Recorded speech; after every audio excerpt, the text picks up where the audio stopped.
I'd like to just spend a moment talking about the new variant.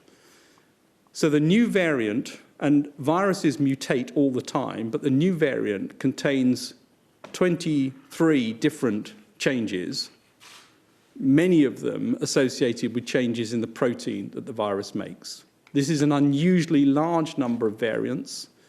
It's also got variants in areas of the virus that are known to be associated with how the virus binds to cells and enters cells. So there are some changes which cause concern in terms of how the virus looks.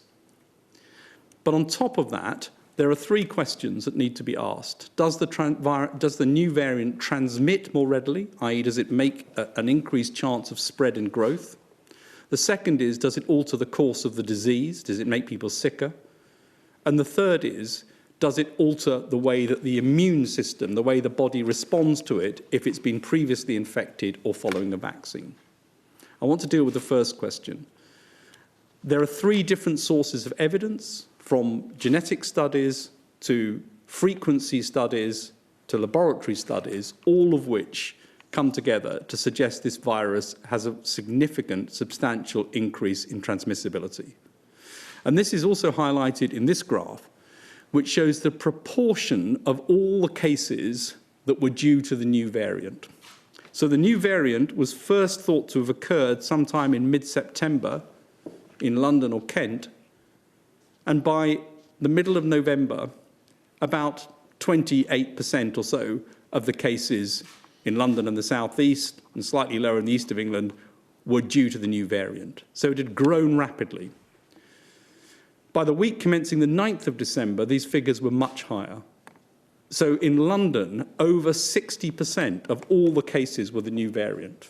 So what this tells us is that this new variant not only moves fast, it is increased in terms of its ability to transmit, but it is becoming the dominant variant. It is beating all the others in terms of transmission. So this virus transmits and spreads fast. Does it alter the disease course? The answer seems to be no, as far as we can tell at the moment. There's no evidence it causes a more severe disease, causes more hospitalization, causes more trouble than the other virus. So it basically looks similar.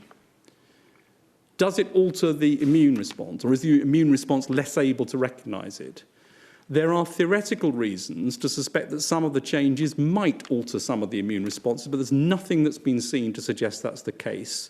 And our working assumption at the moment from all of the scientists is that the vaccine response should be adequate for this virus. That obviously needs to be looked at going forward, and we need to keep vigilant about this. But the big change, therefore, is not disease progress, not the immunity, but transmission. This virus spreads more easily, and therefore more measures are needed to keep it under control.